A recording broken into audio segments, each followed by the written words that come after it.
Outside the Coruscant skyline, it is a full-on Hoth cosplay. The kind of night where sane people stay in, make something warm to drink, and apparently watch very long Star Wars what-ifs instead of touching actual snow.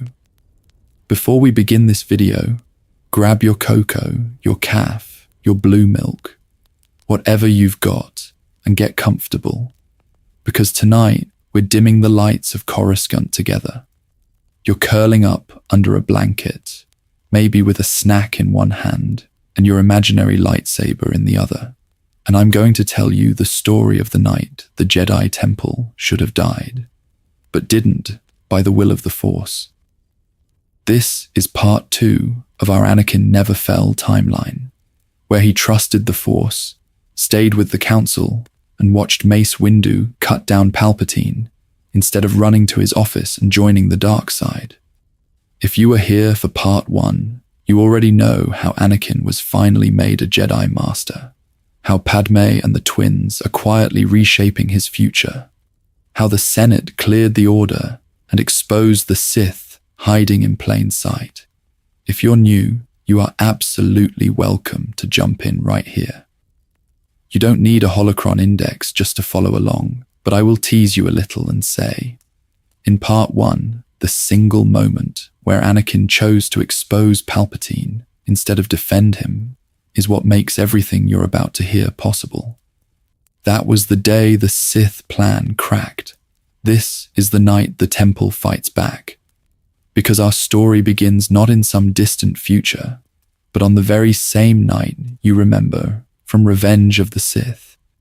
The alarms, the marching boots, the clones with their hidden orders humming behind their eyes. In canon, Anakin marches at their head, and the 501st becomes a shadow on the temple steps. But here, on this snowy Coruscant evening, something is different. The Council has survived. The temple still stands, and Anakin Skywalker is home when Order 66 hits. So tuck in a little closer. This is not going to be a dry lore lecture where I just list names and battles. This is a full narrative run, scene by scene, as if you're walking those halls with him. You'll hear the first panicked comms from clone commanders. You'll feel what Shaak Ti and Chindralig sense as the betrayal begins. You'll stand in the training rooms where younglings look up at the doors and wait to see who comes through. What if, on the very night he was meant to slaughter the Jedi, Anakin Skywalker became the Temple's last line of defense instead? In this episode, we're tracing the complete alternate timeline of the Jedi Temple during Order 66, from the first coded transmission to the final stand on the high spires. We'll follow Anakin as he turns his blade on the clones, faces the 501st, and forces the galaxy to witness a different story. Stay with me, my loves, because once the first blaster bolt is fired, it's going to feel like a full cinematic, and we are not cutting away until the smoke clears. Tonight's What If and housekeeping. Anakin versus Order 66. And we are not cutting away until the smoke clears. So, welcome back, my loves. Pull up in the council chamber with me for a second, because before we begin this video's main timeline, we need to frame exactly what kind of night we're stepping into. In one clean line, here's our what if. This is the complete, beat-by-beat timeline of the night Order 66 hits Coruscant. Except Anakin defends the Jedi Temple instead of leading the 501st against it. No Vader March, no youngling massacre. In this version, the Chosen One turns his blade on the clones and makes the Temple his last stand. Now, by the will of the Force, none of this happens on this channel without the people behind the scenes. So a massive thank you to the patrons who literally keep the holoprojectors on, to the artists who built our custom temple battle visuals, and to the voice actors bringing masters like Shaak Ti, Chindralig, and even a very stressed Rex to life. You all told me you wanted more fully produced, cinematic what-ifs, and this series is our answer to that. For anyone just dropping in, this is part 2 of a larger story. Part 1 stayed mostly in Palpatine's office and the council chambers. We watched Anakin hesitate, trust Shak Ti, and stay put. We watched Mace Windu kill Darth Sidious, exposing Palpatine as the Sith Master of the Clone Wars. We ended with the first coded whispers of Order 66 rippling through the clone ranks while Anakin and the Council felt the galaxy shudder. Tonight, our story begins at the exact second those inhibitor chips flip on around Coruscant. Part 2 zooms all the way in on the temple itself, Anakin racing through the halls, rallying younglings and Padawans, coordinating with surviving Jedi Masters, and facing the 501st when they arrive at the doors, expecting to follow their beloved general into betrayal, only to find him guarding the children instead. But we're not just swinging sabers for spectacle. We're going to track the political and emotional consequences in real time. How Bail Organa reacts when he reaches a temple that's on fire but not fallen.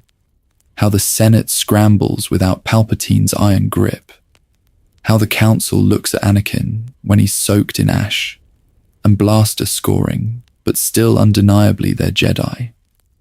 Stick around all the way to the end, because we're doing a little lore theory giveaway tied to Anakin's long-term fate in this timeline. I'll give you a specific prompt in the outro. Predict where you think this Anakin ends up 10 years after Order 66, and we'll pick a few of your theories to feature and reward in Part 3. So yes, like, subscribe, do all the YouTube things, but especially get ready to comment your own versions of how Anakin might handle the clones and the Council. I promise I'll circle back with detailed prompts and shout-outs in the closing section, so we can let the story run uninterrupted for now. For the moment, just breathe in. Center yourself like a Jedi, because the first blaster bolt is about to be fired at the temple gates. Rewinding to the edge. Canon recap before the divergence. So, welcome back, my loves. Before we begin this video's wild divergence, we need to rewind the holo recording to the exact frame where everything in canon goes horribly, irreversibly wrong. Our story begins on a stormy Coruscant evening. Traffic streams like veins of light around the Senate and the Jedi Temple. But inside the temple, Anakin has just been told to stay put in the council chambers. Mace Windu is on his way to arrest Palpatine. Shak Ti's words about trusting the will of the Force still echo in Anakin's mind. And the war outside feels like it's dragging on forever with no clean end in sight. Anakin stares out at the city and thinks about duty, about fear, about Padme. Up to this moment, the canon path is brutal and clear. The Clone Wars have stretched the Jedi to the breaking point. Anakin was given a seat on the council, but denied the rank of master, and that sting never really left him. He's still hiding his marriage to Padme, sneaking through corridors and landing platforms, and every quiet moment he has is poisoned by visions from the force of her dying in childbirth. Palpatine has been pressing on that wound for months, telling Anakin stories of Darth Plagueis, promising that the dark side can cheat death, and slowly convincing him that the Jedi will never understand what he's willing to do for the woman he loves. Across the galaxy, the board is set. Yoda is on Kashyyyk with the Wookiees, feeling a shadow he can't quite name. Obi-Wan is on Utapau, hunting General Grievous in those echoing sinkholes. Thanks to the Clone Wars, we know Ahsoka and Maul are clashing on Mandalore, both of them feeling the storm of the dark side building around Anakin, even if they can't see it. And on Coruscant, the Jedi Temple stands calm and bright, the symbolic heart of the Order, full of younglings, archivists, and battle-weary knights taking one last breath before the end. In the movie timeline, Anakin can't bear the thought of losing Padme. He rushes from the council chambers to Palpatine's office, watches Mace Windu disarm the Chancellor, and makes his choice. He kneels. He becomes Darth Vader. By the will of the Force, or so he thinks, he leads the 501st Legion through the temple doors and turns his blade on the very children he once protected. Chindralig falls, the halls burn, and the Jedi are slaughtered from Coruscant to Kashyyyk under Order 66. That horror is our baseline. But in this series, that moment never happens. In Part 1, Anakin stayed in the council chambers. He trusted Shak Tui. He trusted the Force. When the truth about Palpatine came out, he exposed him as Darth Sidious instead of defending him. Mace Windu struck the Sith down, and Anakin's faith was rewarded. Now we jump forward to the same fateful night, the same temple, the same clones with inhibitor chips awaiting a single command. But this time, when Order 66 is issued, Anakin Skywalker is still a Jedi, still a master, and the temple is about to have a very different defender at its gates. A heart at war, Anakin's breaking point before the temple. Anakin is still in the temple when the galaxy starts to tilt, my loves. And all of those choices he's made in the last few days are sitting on his chest like a rancor. He has a seat on the council. He has the title of master. But the room around him still feels colder than it should. Still feels like a place he was allowed into, not welcomed into. And that quiet sting hasn't gone away. The war has never really stopped for him. Even here, in the heart of the Jedi Temple, he hears gunships in his memory, smells burned metal, sees clones and droids dying by the thousands, and he's so tired that his bones ache when he moves. Padme's secret pregnancy presses at the edge of every thought, a warmth and a terror together, because he knows those children are coming, and he has already seen death reaching for her in his visions. Our story begins for this section in the moments right after Palpatine is exposed and cut down. Anakin's hands are still shaking from igniting his saber in front of the Chancellor, from calling him Sith instead of friend. His breathing is ragged as he paces the council chamber, boots whispering over the polished floor, and every few steps he has to clench his fists just to stop the tremor. There are tears burning at the corners of his eyes, and he keeps turning his face away from the windows, because he doesn't want the temple, doesn't want anyone to see. He keeps replaying it all. The years of trust with Palpatine, the way the man told him he was special, the way the council doubted him, the way they put him on the council but refused him at first the rank of master, the way he almost ran to the Chancellor's office instead of staying. He thinks about how Shak Ti told him, by the will of the Force, to wait, to listen, and how that single choice saved everything, and yet solved nothing inside his chest, because the war is still raging and Padme is still in danger. He wants more power, and he hates himself a little for wanting it. He wants access to every forbidden holocron, every secret technique, anything that might let him reach into the future and tear Padme free from whatever fate he saw. But he also wants to be the Jedi he promised himself he'd be when he left Tatooine, the Jedi Obi-Wan believes in when he calls him my very young apprentice, with that tired little smile. So he circles the same questions over and over, like he's pacing inside his own skull. Did I make the right decision? What else can I do? Is there still a way to save her and the Republic without becoming a monster? He walks the temple corridors, passes younglings laughing in training rooms, passes clones posted at doors, and every face he sees becomes part of the equation he can't solve. Welcome back to the worst kind of waiting room, because Anakin can feel something coming. There is a pressure building in the Force, a storm front rolling in, and it tastes like metal and fear.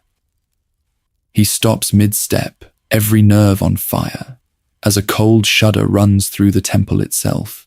Somewhere out in the stars, the first blaster bolts of Order 66 are already being fired, and Anakin Skywalker is about to make one more choice that will decide who walks out of this building alive. Shaak Ti steps in, the quiet voice that changes everything. The temple shudders, the Force tightens around his throat, and Anakin is halfway to the door of the council chamber when it happens.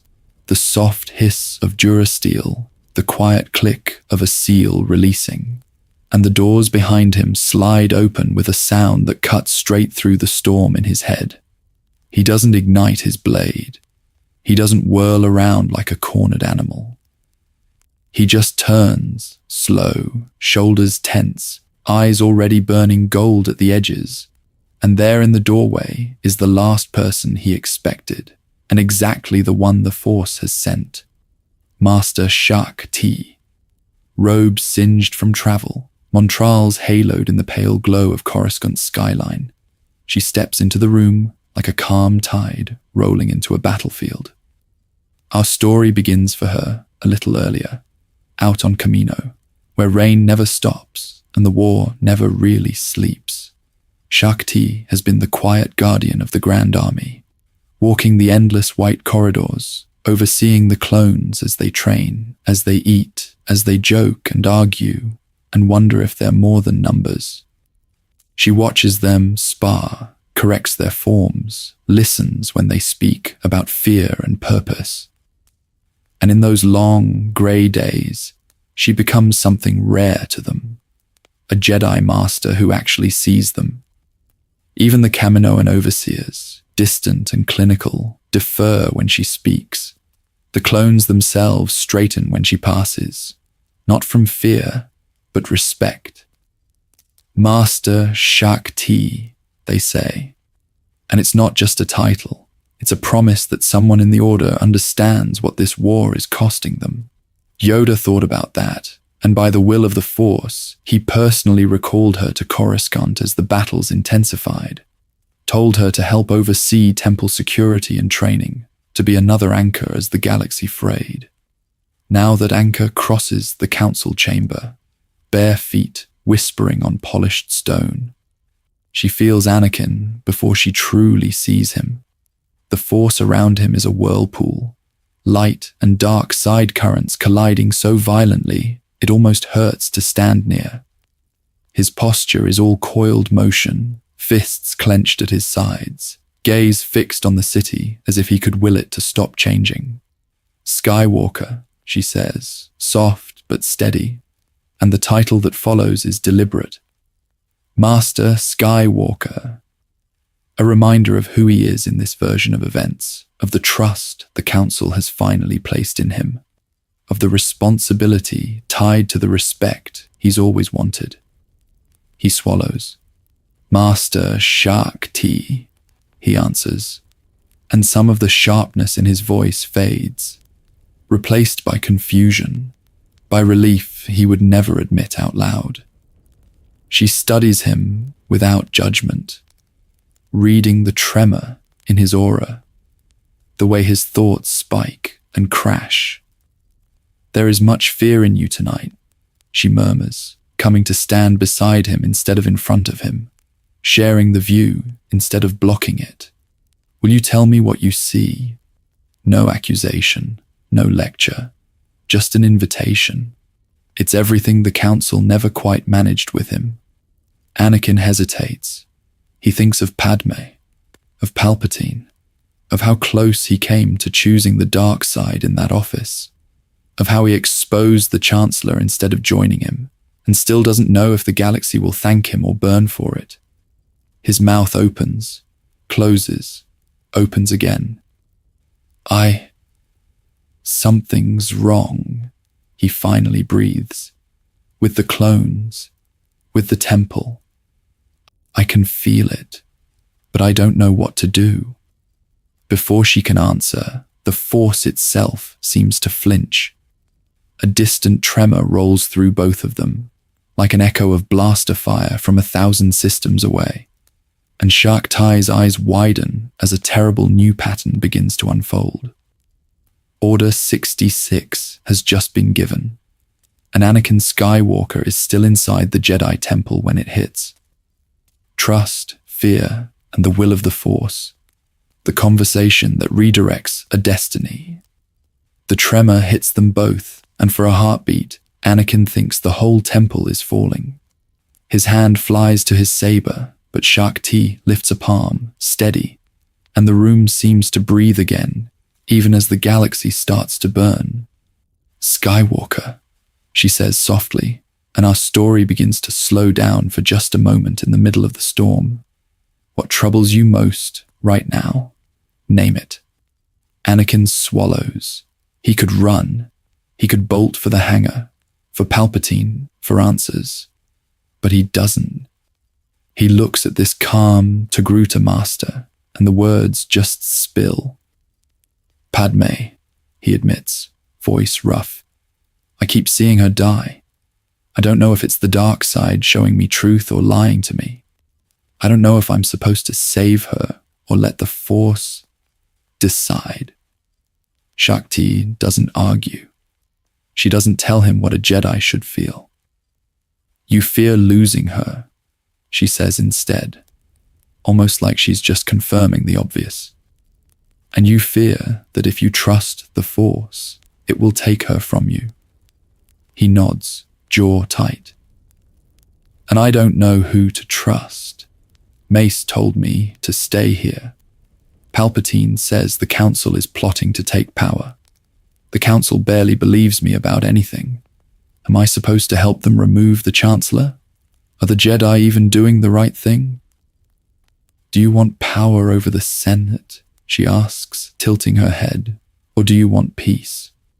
I want both. Anakin fires back, then winces because he hears how that sounds. I mean, I want the war to end, and I want Padme safe, and I want the Council to finally see me as the chosen one instead of a threat. Mace doesn't trust me. He never has. Shark T's Montrolls angle toward him, listening. He is guarded, she agrees. But even Master Windu has told the Council, in private, that if anyone can bring balance, it is you. His fear is not that you will fail, Anakin. His fear is what might happen if you are pushed too hard, too fast. That lands. Anakin blinks, genuinely thrown. He said that? More than once, she answers. And Obi-Wan? His faith in you has never wavered. Not when you disobeyed. Not when you argued with the Council. Not when you thought he was holding you back. He believes you are the man the Force needs you to be, not the weapon the war wants you to be. Anakin looks away, eyes shining, and by the will of the Force, the chaos outside only makes the quiet between them louder. Then why does it feel like everyone wants to control me? The Council, Palpatine, even the prophecy. I'm tired of being pushed into a corner and told to choose blind. Shark T leans forward. There is a difference between control and trust. The dark side offers control now, at any cost. The light asks you to trust that the right outcome may come later, in ways you cannot see. One path demands desperate action. The other requires patience and faith. He laughs once, humorless. Patience has never been my strength, Master. I know, she says, and there's the faintest smile, a little gift to you lore nerds who know Anakin's whole deal. So I will not tell you what to do about Palpatine, or the Council, or even Padme. That is not my place. I can only sit with you in this moment as the storm breaks. You do not have to face it alone. Something shifts. It's small, but it's real. Anakin's hand drifts from his saber to the chair, grounding himself. He feels the temple around him, the younglings below, the clones outside, the council scattered across the stars. He feels choice. Then I stay, he whispers, more to himself than to her. If the Force wants me anywhere when this hits, it's here. Outside, distant blaster fire finally becomes real, echoing up through the halls. Shakti rises, and this time Anakin stands with her, not running away from the temple, but turning toward its doors. And my loves, this is where everything you thought you knew about the siege of the Jedi Temple starts to change. Calm before the fire, Anakin finds stillness as Order 66 ignites Shark. He doesn't rush for the doors. She studies Anakin's face for a heartbeat, hears the distant blaster fire, and instead of reaching for her saber, she simply says, very softly, "Then stay." Anakin exhales, like something inside his chest finally unclenches. He nods once, decisive, but almost shy, the way he used to be as a Padawan when a master actually praised him. "Stay with me," he tells her, and it sounds more like a request than an order. Just for a while. Here, in the temple. He could be sprinting to the hangars. He could be calling the 500 first. But he chooses this. He chooses not to run, not to charge, but to sit. Shakti inclines her head, as if the Force itself has just confirmed what she already thought. "By the will of the Force, then," she answers, and she moves back toward the center of the council chamber, not as a warrior, but as a teacher. She lowers herself to the floor with that quiet Togruta grace, legs folding, hands resting lightly on her knees, montrals tilting as she settles into stillness. Her breathing is the first thing Anakin notices. Slow, measured, like the temple's great ventilation systems, when you're high enough that you only hear a gentle rush. The dim light from the Coruscant skyline paints her in soft gold and blue, and there's this almost imperceptible shimmer around her silhouette, as if the Force itself is hugging close, drawn to her calm. Even the endless traffic outside seems to hush. The distant roar of speeders becomes a low, even murmur. Anakin watches, standing at first, fingers twitching, jaw tight. Then he lowers himself opposite her, boots scraping lightly on the polished floor. The council chairs loom empty above them like silent witnesses. Stars peek through the high windows, tiny points beyond the glow of the city, and for a moment, the Jedi Temple feels less like a fortress and more like what it was always meant to be, a sanctuary. Shakti closes her eyes. "Breathe, Anakin." He obeys. In, out. The hum of the temple's generators, the faint vibration through the stone, the echo of distant footsteps in the corridors, all of it blends into a single, steady rhythm.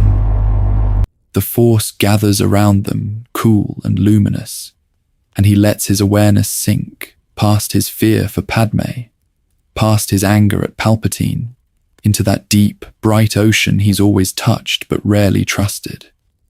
And while they sit in that fragile stillness, the galaxy starts to burn. On Utapau, clones in blue-striped armor tighten a perimeter, as Obi-Wan rides his lizard mount along the sinkhole wall, unaware that somewhere a coded phrase is waiting on a tongue. On Kashyyyk, Wookiee war cries echo over the water, while Yoda leans on his cane between battles. On Felucia, Isla Secura walks between giant fungi as sunlight filters down in broken beams. Helmets chirp, comms crackle. A shadow gathers behind every friendly visor. In the council chamber, Anakin feels it first as a distant pressure, like a storm building beyond the horizon. Shakti's brow furrows, but she does not break. "Do you sense it?" she asks, voice barely above a whisper. He nods, eyes still closed. Something's turning.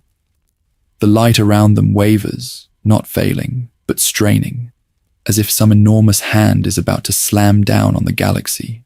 Palpatine's presence coils somewhere far below, smug and waiting. Then it hits. A violent tremor rips through the Force, like a scream that has no sound but somehow shatters everything. Anakin's eyes snap open. Shaak Ti's head jerks up. Across 1,000 battlefields, the same calm, familiar voice begins to speak inside clone helmets, and bonds forged in war start to snap like brittle glass. Anakin staggers to his feet, heart racing, every instinct screaming to run to Padme, to flee the coming fire. But the temple around him shudders with fear, with youngling minds flaring bright and terrified. He looks to Shaak Ti. One choice, one heartbeat. Run, or stand and defend the Jedi Temple. And my loves, the path he takes here will change everything you thought you knew about Order 66. The first shots at the temple. Anakin turns on the clones. Our story begins again in that single heartbeat. Anakin meets Shaak Ti's eyes, the temple shaking around them with distant thunder. And instead of running for Padme, instead of chasing the ghost of what might burn, he turns toward what he can save right now. He reaches for his comm, for the Force, for anything. And by the will of the Force, he moves. They sprint into the corridor, robes snapping, boots hammering the polished floor. The alarms start as a low, uncertain chime, like a security drill the Padawans might have yawned through. But then they swell into a full, howling wail as red lights strobe, and the temple's voice finally admits it is under attack. Outside, LAAT gunships descend through the Coruscant night, spotlights cutting across spires, and on the grand steps the 501st and other clone units form up with perfect discipline, blue and white armor gleaming like a promise and a lie. Inside, confused Jedi spill from meditation cells and training rooms, some half-armored, some still rubbing sleep from their eyes. Masters snapping quick orders because they think maybe it's a drill, maybe a security breach, but not this, never this. Younglings clutch practice sabers, craning to see, and the Force begins to scream. Anakin feels it like knives behind his eyes, as thousands of clone minds snap from familiar warmth into cold, rigid obedience. He and Shaak Ti round a corner and skid to a halt. Ahead, a squad of clones has already raised their DC-15S toward a cluster of Padawans and younglings herded against the wall, eyes wide, too stunned to run. Anakin recognizes the markings on a pauldron, recognizes the stance, the way the sergeant's finger tightens on the trigger. These are his men, his brothers, the ones who joked with Ahsoka, who painted their helmets for him. Time stretches. The alarms fade. Anakin's choice crystallizes. He steps between the clones and the children, and his blue blade snaps to life with that hungry, familiar roar. "Stand down," he shouts, voice cracking, hand raised. "That's an order." For a heartbeat, no one moves. One of the younglings whispers, "Master Skywalker." Then the chips win. The clones fire. Blaster bolts scream toward him and toward the tiny shapes behind him, and Anakin moves on instinct, saber whirling, deflecting shot after shot back into white plastoid. Shaak Ti's green blade ignites beside him, a storm of light. Clones fall, armor smoking, helmets shattering, and the smell of ozone and burning plastic mixes with something far worse. Anakin cuts the last trooper down at arm's length and catches the body with the Force so it doesn't crush a trembling initiate. He stands there panting, staring at the blue markings on the fallen armor, at the familiar scuffs from Geonosis dust and Christophsis ice. His hand shakes around his saber hilt. These are faces he knew under those helmets, men he thought would follow him anywhere. And now they lie still because he had to choose the Jedi over his own soldiers. Master Skywalker, a Padawan asks again, voice thin. He swallows hard. Fall back, Anakin tells them. And there's a raw edge in his words that wasn't there an hour ago. Get to the inner halls, protect the younglings. Stay together. Go. Shakti is already guiding them, calm but urgent, promising they'll hold the line. As the last child runs, a fallen helmet at Anakin's feet crackles to life, the internal comms still active. Through static, he hears Palpatine's voice, no, Sidious, cold and triumphant, issuing Order 66 to every clone commander across the galaxy. Yoda, Obi-Wan, Ayla, all of them are being hunted right now. The scale hits him like a physical blow. This isn't a rogue squad. This is the end of the Jedi, broadcast as a single sentence.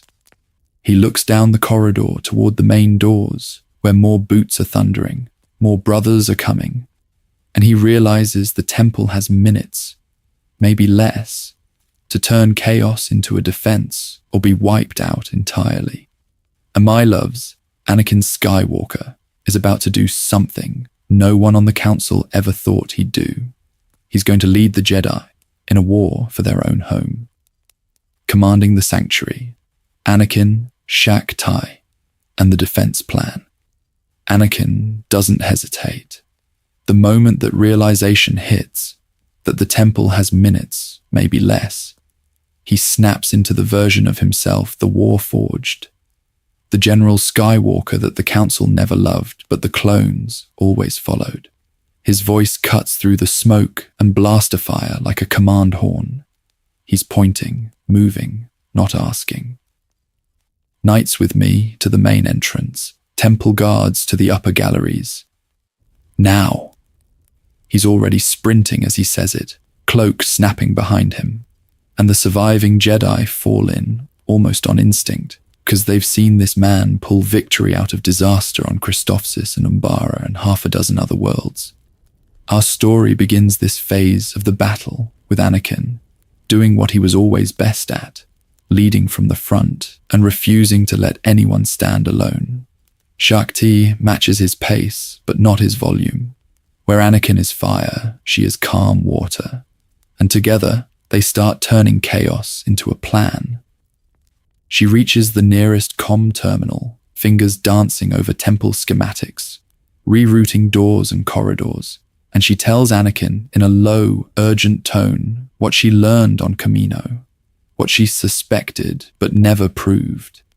Inhibitor chips, a buried protocol, Order 66. The clones are obeying something inside their minds, not their hearts. It hits him like a physical blow. These men aren't choosing this. Rex wouldn't choose this. Fives died trying to warn them. For a heartbeat, he wants to scream, to tear the chips out of every skull by sheer force of will. But there's no time. So he does the only thing he can. He decides they are victims too, and that changes how he fights. Non-lethal, if you can. He barks to the knights gathering around him as they reach the grand corridor. Stun, disarm, force push, only kill if you have to. It's a brutal order in a war, but this isn't a normal war anymore. And my loves, you can feel the way that choice keeps him anchored to the light, even as blaster bolts scream toward him. Sin Dralig appears from the inner halls like a storm, green blade already lit, temple guard armor scorched. Anakin actually pauses half a second, gives the man a respectful nod. Because he's seen the training recordings, he knows this is the swordmaster who shaped generations. By the will of the Force, they're on the same battlefield at last. Master Dralig, take the inner levels, Anakin tells him, and there's no argument in his tone, only trust. Protect the archives, the younglings' dormitories. Fall back by tears. Make them pay for every step. Sin accepts with a single sharp bow and turns away, already calling knights and guards to him. forming layered lines deeper in the temple. Shakti peels off toward the youngling sectors and the hidden passages only a council member would know. She's guiding terrified Padawans and initiates into maintenance shafts and old war-era escape pods tucked into the temple's spine, her voice steady, her presence in the Force like a blanket over their fear. Blast doors slam down behind them as she goes, one after another, creating hard checkpoints the clones will have to cut through. Anakin reaches the main entrance balcony and starts reshaping the battlefield. He orders heavy blast shields lowered on the lower levels, forcing any attackers into narrow choke points and upward ramps where Jedi can rain deflected fire down from above. He has temple engineers reroute auxiliary power from meditation wings into external shields and corridor ray barriers, turning open halls into kill zones that favor lightsabers and force pushes over sheer numbers. Clones breach a side door and are immediately hurled back by a coordinated wave of force energy, slamming into walls and railings, but left breathing. Others are stripped of rifles with a flick, weapons skittering over polished floors into Jedi hands. It's messy, it's desperate, but it's not a slaughter anymore. It's a stand. Then the scanners change. A tactical officer shouts from a pit console, voice cracking. Multiple signatures, inbound from all directions, low over Coruscant's skyline. Anakin leans over the display and his stomach turns.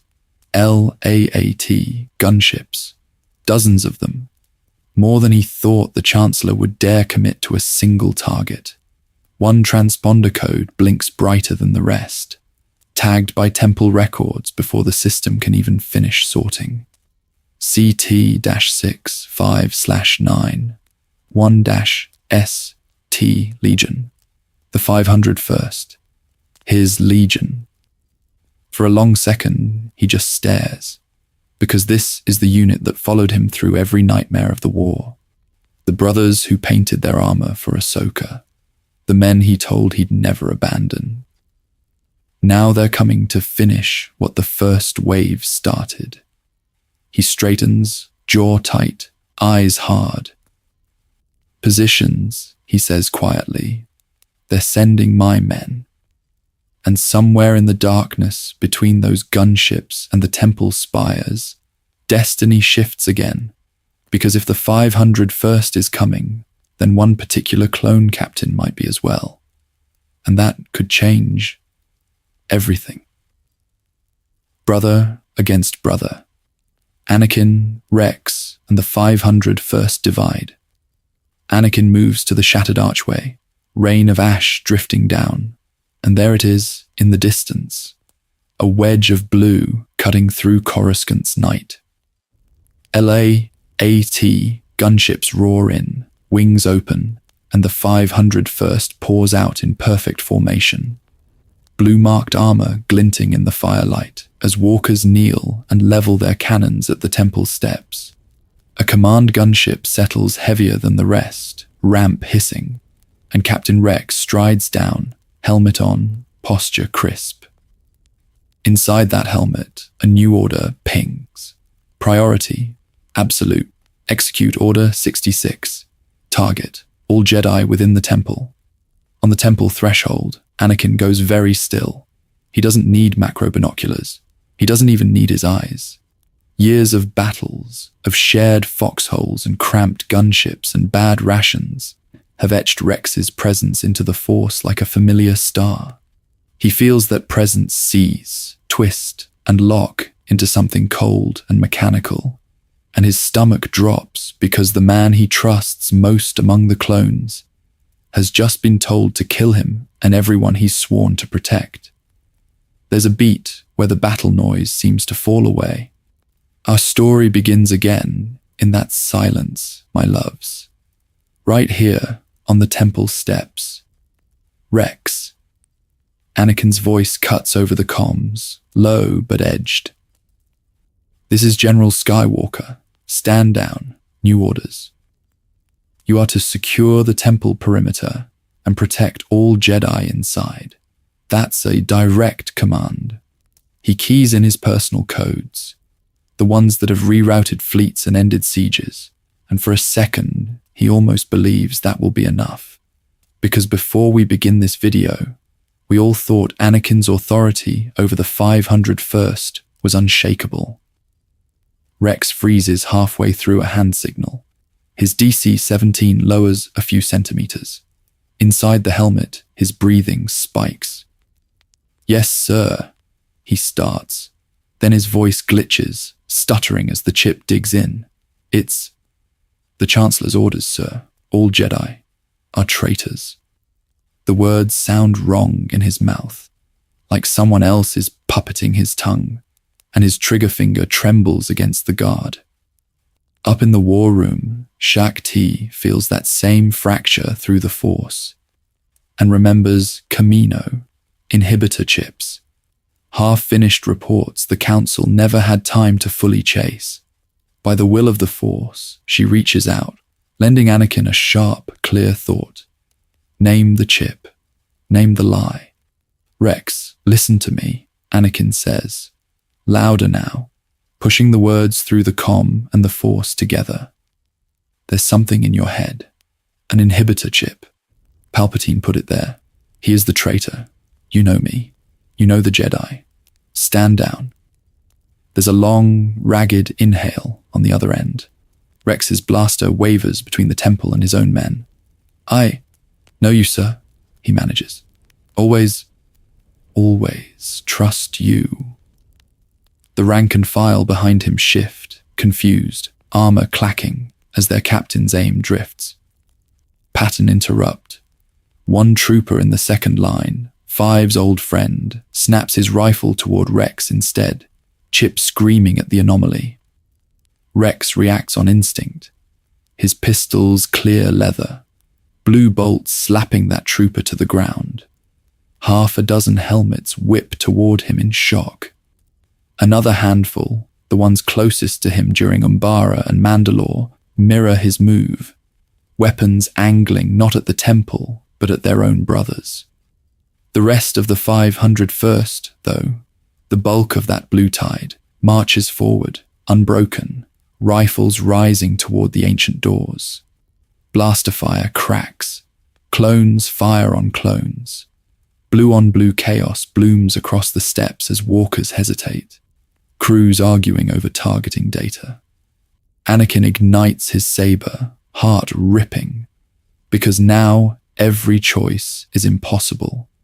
When does he cut down the men he trained, and when does he spare them and risk the younglings behind him? And as the first bolts scream toward the temple, Anakin Skywalker charges, not as their general, but as the wall between his family and the end of the Jedi. The battle for the heart of the Order. Inside the temple, blaster fire turns the temple steps into daylight. Anakin doesn't wait. He surges forward with a roar, blue blade carving a luminous arc, and the Jedi around him move as one.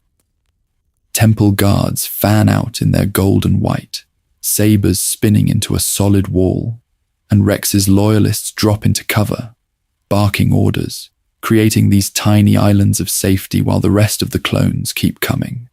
Helmets blank, eyes lost somewhere behind the chip. Our story begins for this section right here, on those steps you've seen 100 times, but never like this. Anakin catches a full salvo on his blade and shunts it into the permacrete, shards exploding at his boots, and he's shouting names over the chaos, calling Padawans back, pushing masters forward. Because if this line breaks, the younglings behind him are done. A walk around slams into the upper landing, statues of ancient Jedi shattering, and for a heartbeat, he thinks of the Council, of Padme, of everything Palpatine almost stole, and he just refuses. Inside, the fight is smaller, but somehow worse. Chindralig is in the training halls with 2 of his best students, and the place where younglings used to fumble through Form 1 is a kill zone now. Doors hiss open and clone squads pour in. and Sin moves like the temple itself, decided to stand up and fight. Green blade, cutting precise, economical lines. His students cover flanks, vaulting over fallen training remotes, shoving terrified initiates through side doors toward the archives. They fall back through corridors you recognize. Meditation gardens are cratered, water from shattered fountains hissing on hot stone. A clone detonates a charge near the archive's entrance, and holobooks tumble from their shelves like rain. Sin plants himself in the doorway, tells his students to remember their training, and they do, but their eyes keep flicking to the door behind them, where the future of the Order is trying to run. Below all of this, Shakti moves like a whisper. She's guiding clusters of younglings and Padawans through maintenance shafts the Council barely remembered. Her voice soft, her presence in the Force like a blanket around their panic. A clone patrol turns a corner, and she simply lifts a hand, mind trick sliding into place, telling them there's nothing here, just empty hallways, by the will of the Force. When that fails, when a sergeant's will cuts through the fog, her saber snaps to life, and the light is the only warning they get. There are tiny human fractures in the nightmare.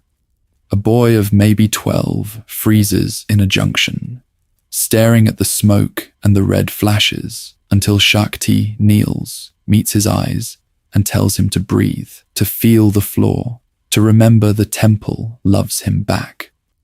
On the steps, a clone raises his rifle at a cluster of children and hesitates, hands shaking, and Rex slams into him from the side, tackling him so hard both helmets crack the stone. Anakin is bleeding now, armor scorched, hair singed, and every trooper he cuts down feels like another thread snapping inside him. He thought leading clones into battle was hard. Leading Jedi against clones is worse. The temple's defenses are collapsing inward, layer by layer, and the masters can feel it too, this tightening ring. Even as they hold this moment, as doors seal and evac routes open, the truth presses in. Outside these walls is the entire war machine of the Republic, still obeying a dead Sith's last command. And as the night deepens over Coruscant and the smoke from the temple starts to stain the sky, Anakin realizes they are not fighting to win yet. They are fighting to buy enough minutes for someone, somewhere, to change the story. Echoes. Across the galaxy. Yoda, Obi-Wan, and Bail. React outside. The temple burns, and Anakin is counting seconds. But my loves, somewhere far away, the galaxy is already answering that fire. The smoke over Coruscant isn't just debris, it's a signal, and the first one to truly feel it is the smallest, oldest master of them all. On Kashyyyk, our story begins again, for Yoda, in almost the same way.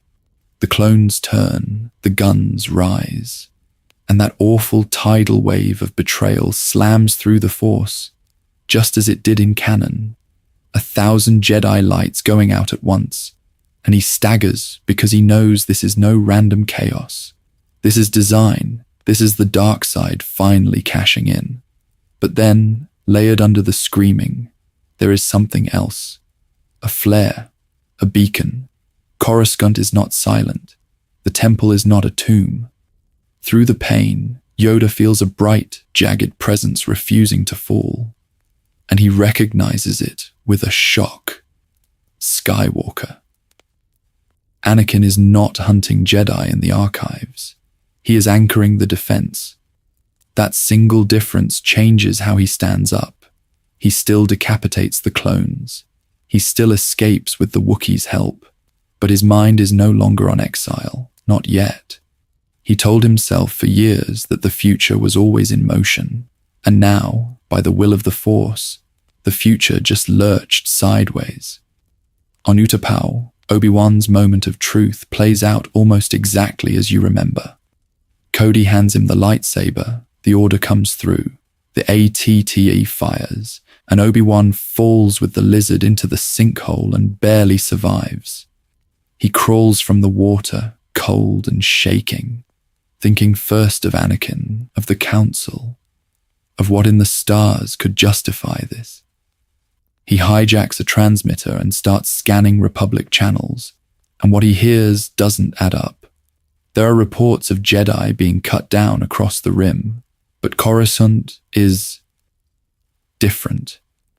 The Jedi Temple is under attack, yes, but some frantic officer is shouting that resistance is heavier than expected, that clone units are firing on other clones, that blue armor is shooting blue armor because someone up there is countermanding orders.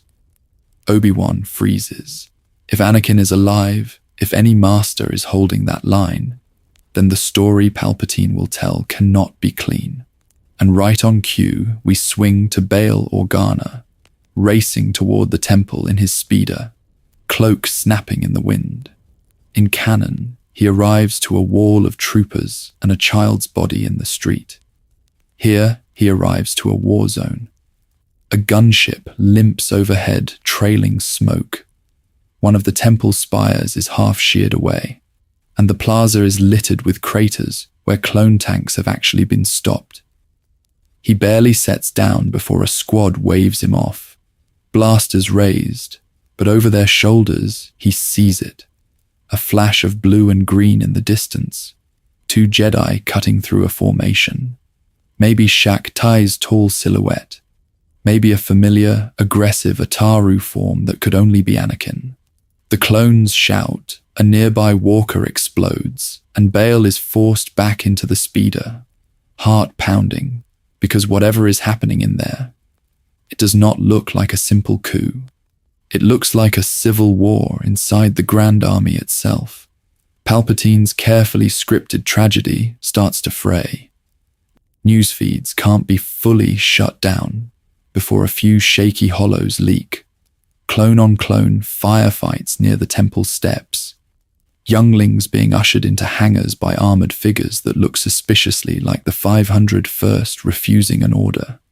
Senators whisper, if the Jedi really tried to overthrow the Republic, why are some troopers dying to protect them? For Yoda and Obi-Wan, these contradictions become a lifeline. Yoda abandons the idea of disappearing immediately. Obi-Wan recalculates every move. Surviving is no longer enough. Now the objective sharpens into something far more dangerous. Reach Coruscant. Reach the temple. Or at least reach whoever is still broadcasting that stubborn light in the Force, before Palpatine can smother it and rewrite the last few hours into a lie. And as both masters set new courses under different stars, none of them yet know that Anakin's next decision inside those burning halls will decide whether there is a Jedi Order left to save at all. Palpatine strikes back. The Sith Lord walks into the temple. Our story begins this time not in the temple, but high above it. Coruscant's night is on fire, and in the Chancellor's darkened office, Sheev Palpatine stands at the window and watches his perfect plan come apart in real time. The temple beacon is still lit. Clone gunships are burning in the sky, and scattered reports keep coming in that Jedi are not dying on schedule. They're organizing, regrouping, pushing back. He listens to a commander stammer about Master Skywalker rallying clones to ignore Order 66, about Shak Tai holding the inner halls, about younglings being evacuated instead of executed, and something inside the old man finally snaps. Subtlety, patience, the kindly mask of the Chancellor he has worn for decades. All of it feels pointless now.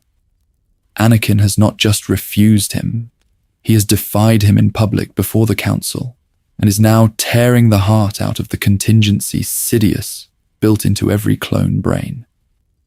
Palpatine straightens, and the room seems to darken around him. He dismisses the trembling officer with a single cold word and reaches for a secure line. Additional legions are redirected. Shock troopers from the Senate Guard are ordered to converge on the temple, and he tells them he will personally inspect the situation. Voice still smooth and grandfatherly, even as the dark side boils just beneath it. On paper, it's the Supreme Chancellor going to ensure public safety. In truth, it's Darth Sidious going to finish the Jedi with his own hands. Pattern interrupt for you, my loves. Imagine that shot from Revenge of the Sith, where he strolls through a corpse-strewn temple. And now, flip it. The shuttle sets down on a landing platform that's half crater, half barricade. Blaster fire streaks overhead. Clone armor lies shattered next to fallen Jedi. And as the ramp lowers, a figure in heavy robes steps into an active war zone instead of a graveyard. His presence in the Force hits the battlefield like a black hole. Anakin feels it first, mid-swing, his lightsaber locking with a clone officer's vibroblade as his breath catches. Shakti pauses in the training halls, surrounded by younglings and exhausted knights, and her montrals ring with a pressure she has not felt since Geonosis. Across the stars, Yoda, still fleeing his own betrayal, goes suddenly still in the cockpit, ears folding as that familiar, poisonous shadow touches his mind.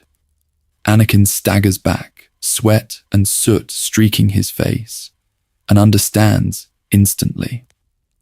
The man he exposed to the Council, the Sith Lord Mace Windu, died to defeat, is not hiding behind the Senate anymore. He is coming here, to the temple, to erase witnesses and twist the story into whatever lie the Senate is ready to believe. If the clones couldn't break the Jedi, Sidious intends to do it personally. He exchanges a look with Shakti across the Force, a silent agreement passing between them. Hold the halls, protect the younglings, buy time. Because somewhere out there, Obi-Wan and Yoda are racing toward Coruscant, and Palpatine is trying to keep his political mask intact, even as his Sith identity risks exposure in open combat. By the will of the Force, this is about to become a three-front showdown, and Anakin Skywalker is standing at the very center of it. If the temple stands, a new Jedi Order and a broken empire. Merry crisis on Coruscant, my loves. Welcome back, because as blaster fire echoes through the spires of the temple, the galaxy is already splitting into futures that look nothing like the one we thought we knew. Our story begins in the smoke and ruin of that first night. The temple does not stand untouched, but it does stand. Whole towers are gutted, archives are scorched, landing pads are cratered, and yet a core remains. Sealed halls around the youngling creches, fortified meditation chambers, training rooms turned into bunkers. Anakin, Shakti, Kindralig, and a knot of knights and Padawans managed to hold a central spine of the complex. And with Rex and a fragment of the 500 first switching sides, they carve out something the Empire was never meant to face. A rebel stronghold right in the heart of Imperial Center. Outside, Palpatine's narrative is already cracking. Holocams meant to capture a Jedi rebellion, instead broadcast confused clones firing on robed defenders, children being herded behind blue and green blades, and a scarred chancellor barking orders that sound a little too cold, a little too rehearsed. By the will of the Force, the timing is brutal for him. Yoda and Obi-Wan arrive just as the Senate is being told the Jedi tried to assassinate their beloved leader. And suddenly, there are conflicting testimonies, conflicting footage, and a temple that is damaged, but very visibly, not the den of traitors he described. Bail Organa becomes the quiet hinge of the Senate. He visits the perimeter, sees clone walkers aimed at a building where he knows younglings are still alive, and he starts whispering. Mon Mothma listens. A few systems pull back their support. Others cling to Palpatine out of fear, or because they only see the edited feeds. But the emergency powers he once slid through on a wave of panic now meet questions, formal inquiries, procedural delays. He can still roar, but the room no longer falls entirely silent. Inside the temple, something even stranger happens.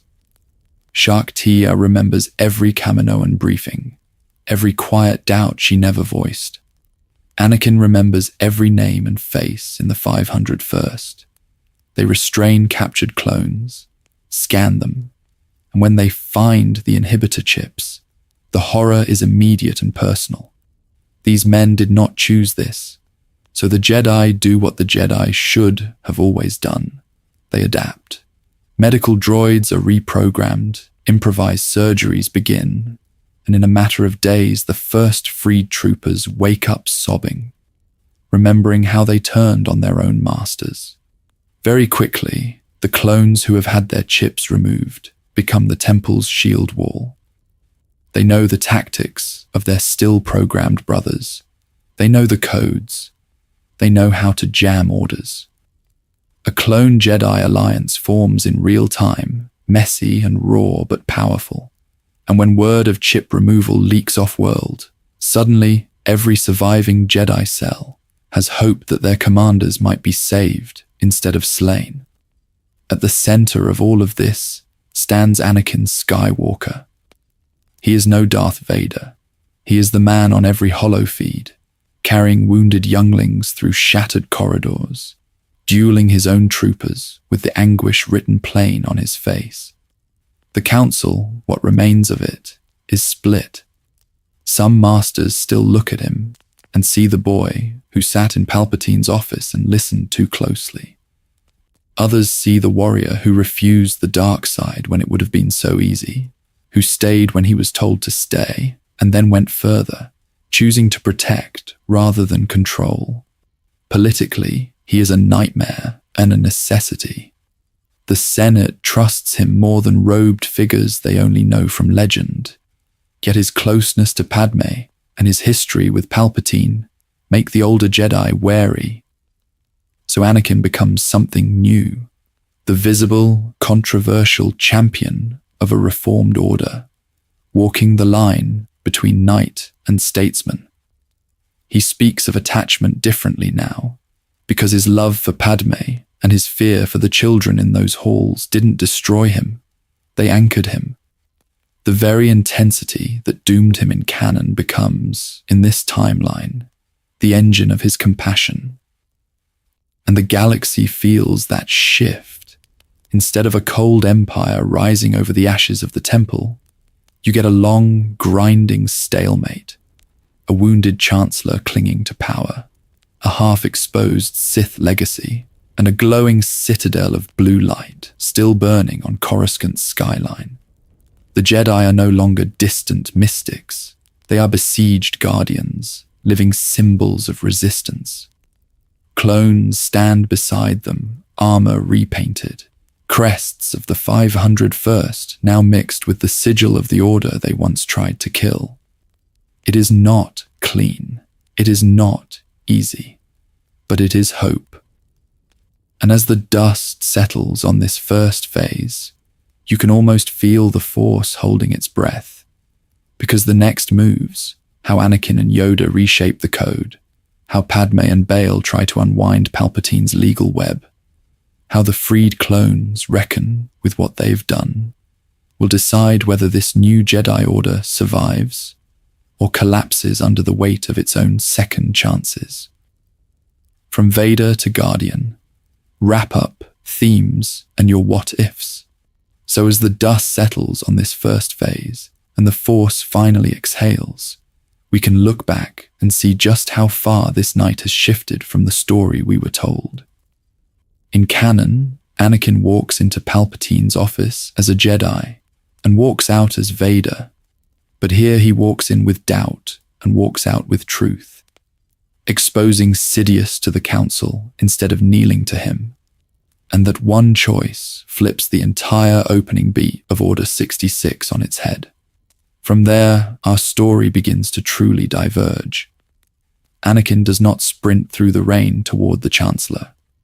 He sits in the council chamber with Shak Ti, and instead of feeding his fear, she hands him stillness. She reminds him that by the will of the Force, the right outcome will come, and they will have to live with it. He breathes. The clones receive the terrible command, and when the temple alarms finally scream, his blade ignites not against younglings, but against the troopers who were once his brothers. We watch him race through those halls, not as the shadowed monster of the holo recordings, but as a guardian, cutting down clone squads to reach the creches, standing in front of terrified initiates, rallying masters like Shak Ti and Sindralig into an actual coordinated defense. The 500 first storms the front steps expecting Darth Vader, and instead finds Anakin Skywalker waiting for them, and beside him, helmet off and voice shaking but firm, stands Captain Rex. The man who was supposed to lead the slaughter is now shouting counterorders, dragging his own brothers out of the inhibitor chip's grip. And that is the core of this entire timeline, my loves. Anakin's destiny was never a fixed track. It was a series of doors, and here just a handful of different steps. A council that listens, a single stabilizing presence, a willingness to sit in the quiet instead of running to Palpatine, turns the galaxy's greatest would-be villain into the Temple's greatest guardian. He is still impulsive, still intense, still Anakin, but that fire is finally pointed outward instead of inward. Now I want to hand the holocron to you. Would the Council ever fully trust this Anakin again, after watching him command clones against clones and bend the code to save them? How does a scarred but partially surviving temple, with records and masters and younglings intact, reshape Luke and Leia's future when they grow up under its shadow instead of its ruins? And if Rex and the freed troopers manage to rip those chips out across the galaxy, could a liberated clone army become the Republic's true protectors rather than its executioners? For the giveaway and the call to action we promised at the start. Before we begin this video's comment section war, to enter, just drop a comment with either your favorite moment from this temple defense. Was it Anakin and Rex facing down the 501st, Shak Ti holding the line, the younglings lighting training sabers beside their masters, or your own twist on how you think the battle should have ended? We'll pick a few of our favorites to feature and shout out by name in part 3, and one of you will get a little Jedi Temple care package. Art of this AU Anakin, a clone insignia pin, and a handwritten, by the will of the Force, note from the channel. If you want to keep this series alive, don't forget to like, subscribe, and ring the temple bells, notifications, so you don't miss what comes next. Because next time, we're leaving these shattered steps and heading straight for the heart of galactic power. A Senate showdown where Padme and Bail try to unwind Palpatine's legal web. And a certain small green master returns to Coruscant with some very pointed thoughts about how to rebuild the Jedi. Thank you, my loves, for spending another cozy night on Coruscant with me. As the camera pulls back, imagine the Jedi Temple, scarred, blackened, but still standing. Clone barricades pulled away, smoke thinning, and a first pale strip of sunrise sliding over the spires. Anakin stands on the steps, saber at his belt instead of in his hand, Rex at his side, younglings peeking out from behind their masters, and for the first time in a long time, the Force feels quiet. Not because the story is over, but because, just this once, hope survived the night. We'll pick up that hope in part 3. Until then, sleep well under the Coruscant glow, and may the Force be with you, always.